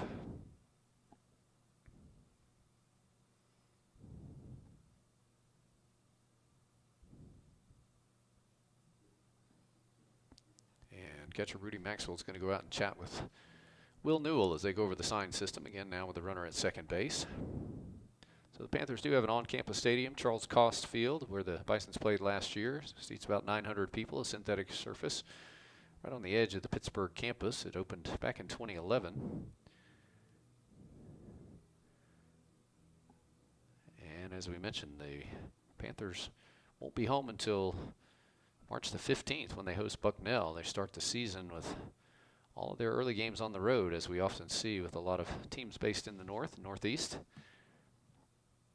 Runners first and second, 2 outs, and that's hit in the air towards the right side, and Lundgren's drifting back. He's going to be called off by Stamps, who's going to catch it just in fair territory for the 3rd out of the inning. So Anderson's tough day continues as the Panthers strand a pair, but they do score 2 more runs, courtesy of 2 base hits. And we've now played 5.5. Your new score, Pittsburgh 13, Lipscomb 0. You're watching Lipscomb Bison's Baseball on YouTube Live.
We head to the bottom half of the 6th inning. 13 runs on 11 hits, no errors for the Pitt Panthers. No runs, 2 hits, no errors for the Lipscomb Bisons. And it'll be 9-1-2 for the Bisons. Ketchup, Houghton, and Lundgren to face the sophomore right-hander Logan Evans, who's gone all the way. He's thrown a gem so far for the Panthers, giving up only 2 hits, as we mentioned.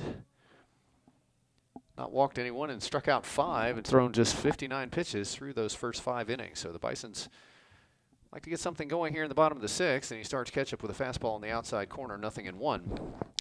Ketchup 0 for 1 on the day, grounded out to second baseman Weller back in the 3rd inning.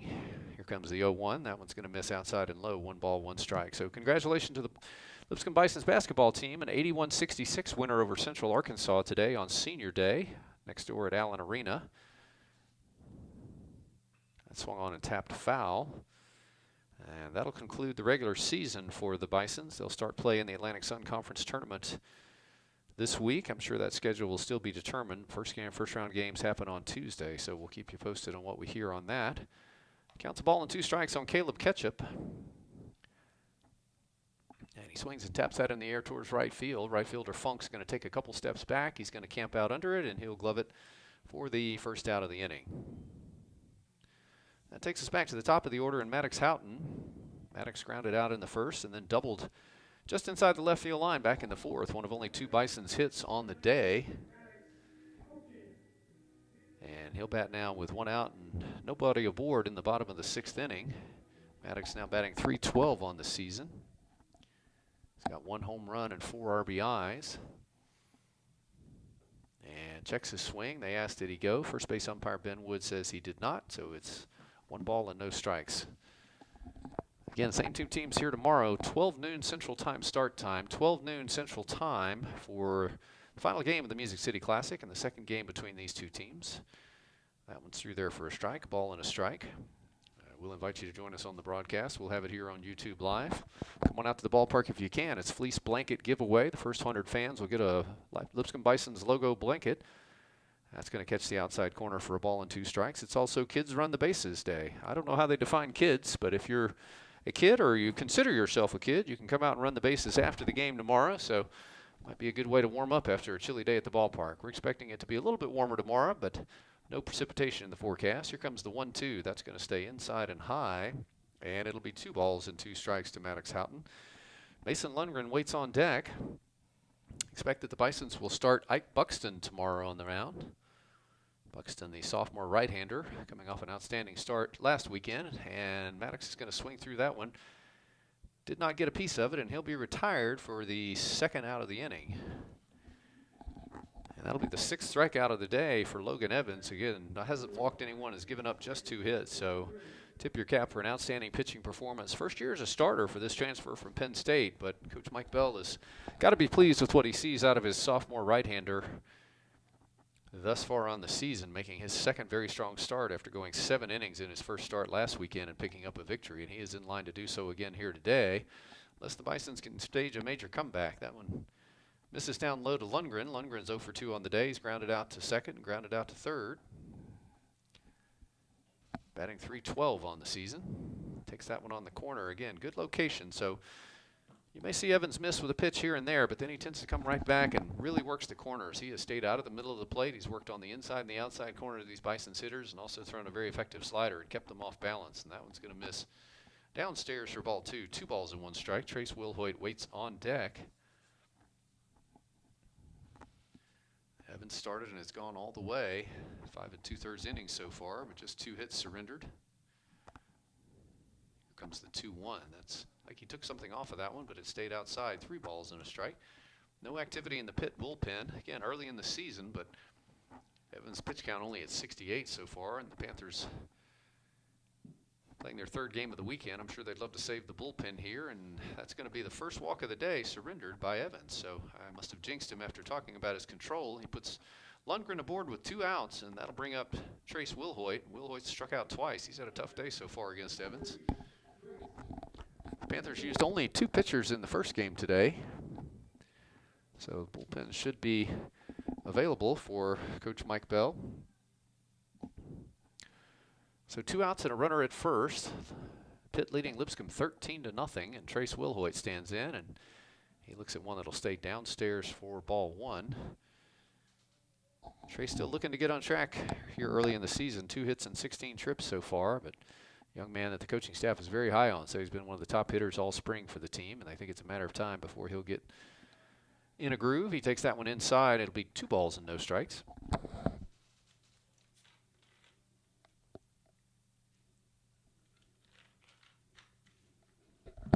Designated hitter Malik Williams waits on deck if Wilhoit can extend the inning here. Here comes the 2-0 pitch from Evans. That swung on and fouled out of play, and it'll be 2 balls and 1 strike. We mentioned 16 new faces for the Panthers this year on their team as they rebound from that outstanding season they had last year, and a rebuilt bullpen that we'll tell you about here in a moment. That swung on and flared towards right field. Weller's going back, and he's going to glove it for the 3rd out of the inning. So a soft flare, and Wilhoit will be retired for the 3rd time of the day, and the Bisons strand another base runner. They have no hits on the inning. They do strand 1. The Bisons have stranded 3, and we've played 6 full innings in your score. Pitt 13 and Lipscomb nothing. You're watching Lipscomb Bisons Baseball on YouTube Live.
We at the top of the 7th inning, and new pitcher on for the Bisons, making his first appearance for the season is the left-hander Michael Dunkelberger, a sophomore, 6-foot-tall, 215-pounder out of South Bend, Indiana. Previously played last year at Kalamazoo Valley Community College, and he will be making his Bisons and his Division I debut here in the 7th inning. Pitt leading 13-0. Duff, Weller, and Levens are the three who are due up for the Pitt Panthers as the left-hander Dunkelberger gets set to go to work and starts with a fastball that's fouled out of play. No balls and 1 strike. So Duff has walked twice and struck out twice on the day. He's coming off a great campaign last year. He had the All-ACC 3rd team and All-East Region 2nd team, was a leadoff batter, and had a 25-game streak of reaching bases during the season. Doesn't mean to swing, taps at third. It stays fair. Wilhoit with a long throw to first. Nice play there. So checked his swing, hit it right down the line. Wilhoit ranged over to the line, gloved it, and threw on to first base. So nice play there as Trace Wilhoit will record the first out of the inning on a 5-3 ground out, and that'll bring up Jeffrey Weller. Weller walked and scored in the first, walked and scored in the third, singled and scored in the fourth, and flew out in the fifth. So he's 1 for 2 on the day, but has scored 3 times, and he bats here in the 7th inning with 1 out, nobody aboard. Pitt leading Lipscomb 13-0, and again, Michael Dunkelberger on getting his first action of the season, and that's a fastball through there for strike 1. 5th Bison's pitcher of the day, Logan Van Treek, started, and he's been followed by Chandler Giles, Noah Thompson, and Will Newell, and now Michael Dunkelberger for his Bison's debut, and that swung on hit past Wilhoit into left field.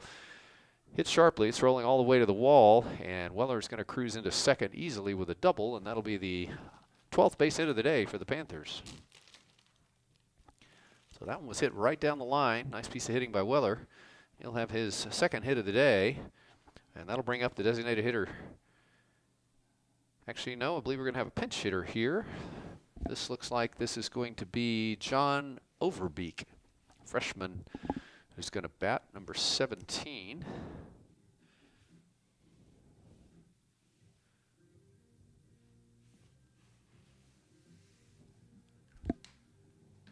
So Overbeek has only got 1 at bat on the season. He's 0 for 1. Again, freshman, 6'1", 197-pounder out of Cincinnati, Ohio. So he's going to come in as the team starts substituting a bit here with Pitt out to the big lead in the 7th inning. 1 out, runner at second as Weller, and John Overbeek will bat here, his second at-bat of the season.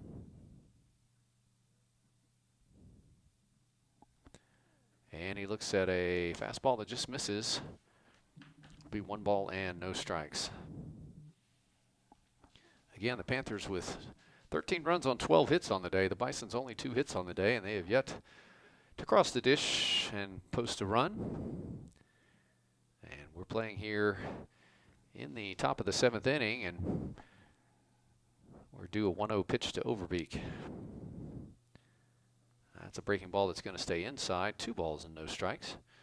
So we're not sure if this will be the final inning or not. There is an NCAA rule that the teams can stop the game after 7 innings if both coaches agree, and if there's a greater than 10-run differential, which right now there is. So this could be the final turn at bat for the Panthers, but we're not sure. We're not aware whether the coaches agreed to that before the game or not. So here comes the 2-0, and that's a curveball that's going to get in there.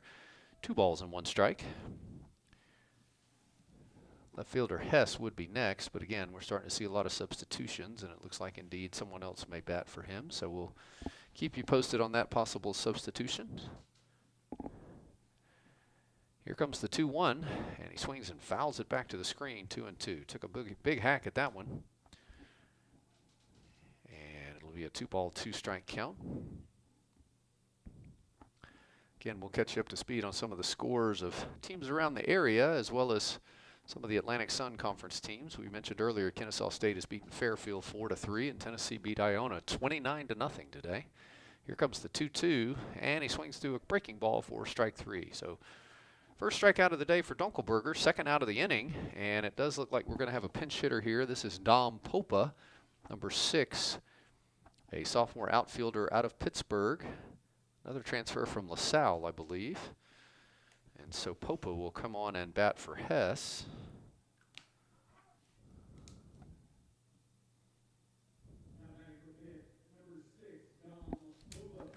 And Popa has not registered an at-bat this year. He was hit by a pitch in a previous plate appearance, so it looks like he does have a plate appearance but doesn't have an official at-bat. So he'll bat with 2 outs and a runner on at second, top of the 7th.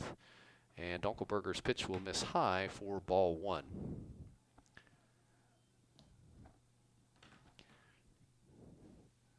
Your runner at second is Weller. He's out there courtesy of a double that he hit down the left field line earlier in this inning. And Dunkelberger gets set to pitch to the left-handed swinging Popa. That's a curveball that's going to stay outside. It'll be 2 balls and no strikes.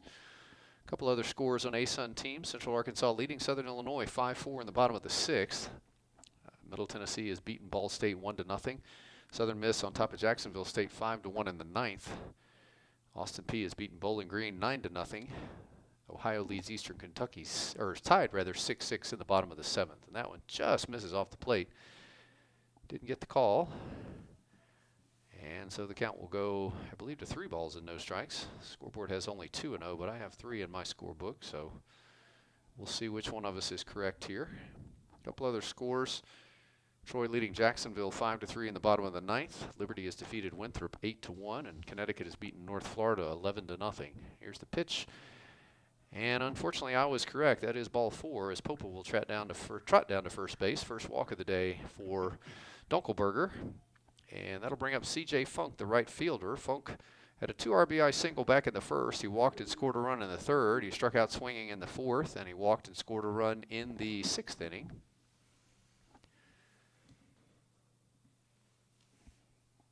And he'll bat now with 2 outs, 2 on, top of the 7th inning. And Dunkelberger starts him off with a breaking ball that's going to stay high, and that'll be 1 ball and no strikes to C.J. Funk. 1 for 2 on the day with a couple of RBIs and a couple of runs scored. Again, the Panthers with 12 hits.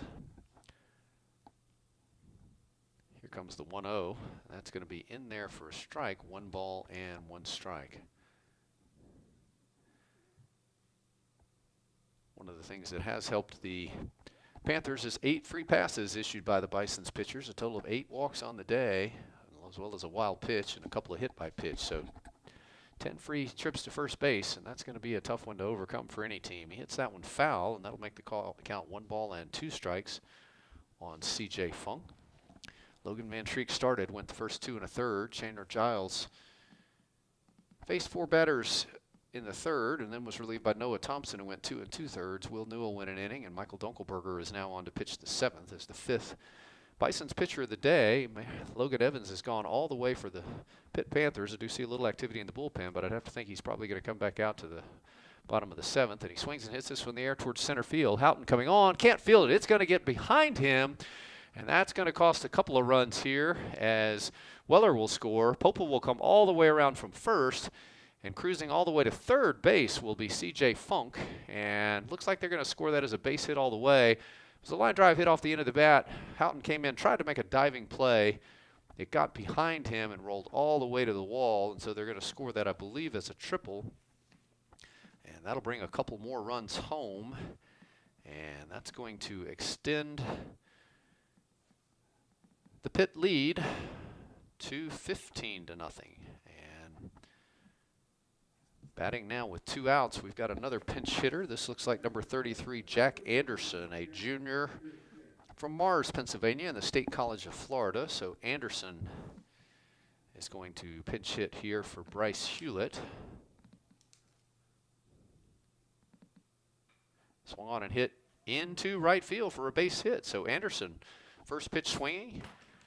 He's got a base hit, and he's going to drive home a run as Funk is going to trot in with the 16th run of the day for the Pitt Panthers.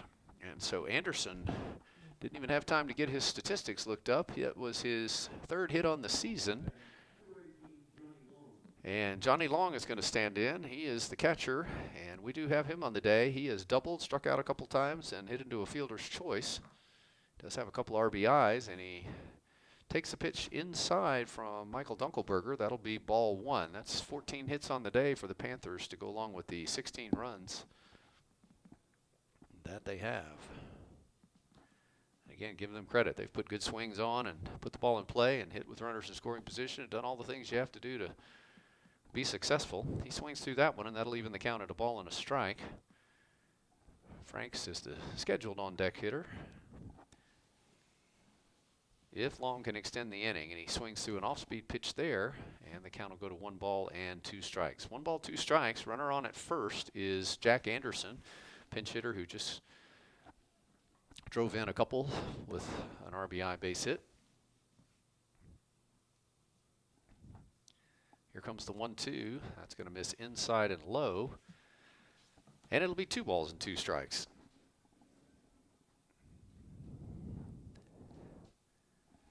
No activity in the Lipscomb bullpen to speak of. It looks like Dunkelberger's inning to finish here.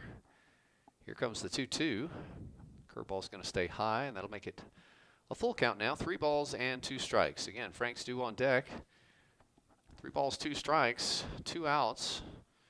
Anderson, your runner at first base, and they'll not hold him on because he will be running here on the pitch with a full count and 2 outs. Payoff to Long. Swings and fouls it down the right side. Fastball that he stayed alive for. And that'll keep us at a 3 ball, 2 strike count. Again, same 2 teams tomorrow here with a noon start time, 12 noon Central start time. If you can't be at the ballpark, join us here on YouTube Live. Here comes the payoff. Swings and taps it off the end of the bat. It's rolling foul, and that will stay foul, and that will keep us right where we were with a 3 ball, 2 strike count.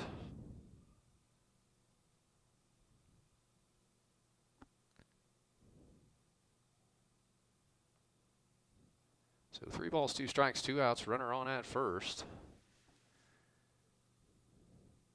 And we've got a payoff again due to Johnny Long. And he swings and gets him on strike 3. So Long down on strikes for the 3rd out of the inning. That's the 2nd strikeout in the inning for Dunkelberger. But the Panthers strike and get 3 more runs on 2 hits. They strand another runner. We head to the bottom half of the 7th inning, and this one is all Pittsburgh. Your score, Pitt 16, Lipscomb nothing. You're watching Lipscomb Bison's Baseball on YouTube Live.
We head to the bottom half of the 7th inning, and due up for the Bisons will be Malik Williams, Rudy Maxwell, and John Shields to try to do some damage against Logan Evans. He has gone all the way, really been in command.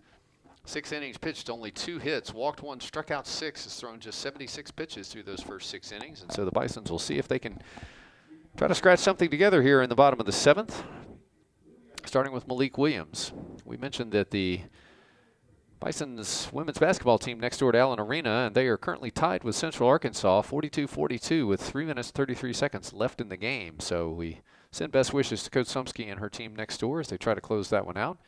And Malik is going to look at a strike in through there, nothing in 1. He's struck out and grounded out on the day, batting for just the 3rd time as the Bisons have really been struggling to do very much against Mason Long, who's had a terrific day. That's hit in the air to center field. Turning around and going back is Anderson, and he's going to catch it right at the warning track for the first out of the inning. So Malik gave that a ride, but he hit it to the deepest part of the ballpark out there. It's 400 feet deep in straightaway center.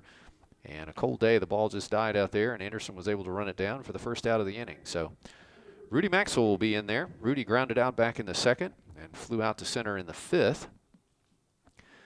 Bisons have gone down 1, 2, 3 in the first 3 innings, and only managed to get 4 people to the plate in the 4th, 5th, and 6th inning. So it's been a very quiet day offensively for the Bisons. That'll be in there for a strike. 0-1 to Rudy Maxwell. John Shields waits on deck. And Rudy batting .278 on the young season. Does have a home run, a couple RBIs. Swings and hits that one towards left field. Hess coming in, still coming in, still coming in. Lays out, can't get there. It's going to hit the ground, and I believe they'll have to score that as a base hit. It was sinking away from him. Hess with a nice read, saw it off the bat, came hard after it, but really couldn't get there in time, and they will indeed credit Rudy Maxwell with the Bisons' 3rd hit of the day. So 3rd hit of the day for the Bisons, and that'll bring up John Shields, and Shields has grounded out and been called out on strikes. Seeing a little bit of stirring around in the Panthers bullpen. Again, it looks like just some stretching and some light throwing as Evans has remained in command here, but the Bisons do have a runner on at first with 1 out, and Shields swings and hits this one towards left field. It's sinking down, but Hess is going to come in and glove it for the 2nd out of the inning. So Shields went the other way, but he's retired on a line out to left field. And that'll bring Ethan Stamps up, and Stamps has one of those 3 Bisons base hits. He had a double all the way to the right center field wall in his last at-bat. So 1 for 2 on the day. Stamps getting the start at second base today. Just 4 at-bats on the season, but again, nice swing the last time he stood in there. And so he hit with 2 outs and a runner on at first. And as we said, this could be the last batter of the game. We're not aware if the teams have agreed to stop after 7 innings or not. We'll have to follow that along with you. And he swings and hits this one on the ground to short. Franks is going to field it and flip to second. And I do believe that's going to do it. It looks like our umpires are walking off the field. And so that's going to be the 3rd out of the inning, and that's going to be the last out of the ball game as Stamps is retired, and the Bisons will strand yet another runner. So nothing doing for the Bisons in the 7th inning, and this one is in the books. Your final line score for the game today: the Pitt Panthers 16 runs on 14 hits, no errors. For the Bisons, no runs, just 3 hits and no errors on the day. And again, you have to tip your cap to starter Logan Evans, who went the entire way for the Pitt Panthers, surrendering just those 3 hits.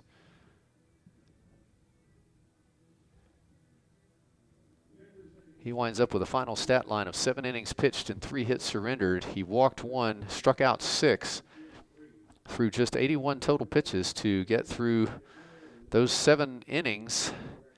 And he will pick up the win for today. And the loss will go to Bison starter Logan Van Treek. Our time of the game is just 2 hours and 15 minutes as we end after 7 innings. Recap of how the day went: the Panthers jumped out early and never really looked back. They loaded the bases courtesy of 3 walks in the first inning and then 2 RBIs of the base hit off the bat of C.J. Funk, and they were out to a 2-0 lead. Didn't score in the second, but then blew things open in the 3rd inning with 7 runs scored. Big blows in that inning were an RBI single off the bat of Hess, another RBI single off the bat of Hewlett, and a double from Long, and then a home run off the bat of Franks. So big inning for the Panthers as they stretched their lead to 9-0. They didn't let up, putting up 2 more on the 4th inning. Base hits again from Weller, a couple RBIs on a home run by Hess.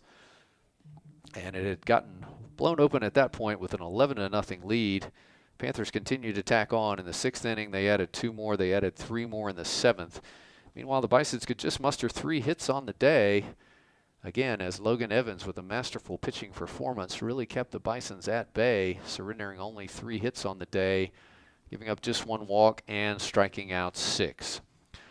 Reminder, fans, that the next action for the Lipscomb baseball team will be tomorrow, when the Bisons will once again take on the Pitt Panthers, the final game of this Music City Classic. The first pitch will be at 12 noon Central Time. Again, 12 noon Central Time tomorrow. That will also be our next telecast of Lipscomb baseball, again, tomorrow, Sunday, February 27th, with a 12 noon Central Time start. We should be on the air at about 11:55 a.m. Central Time.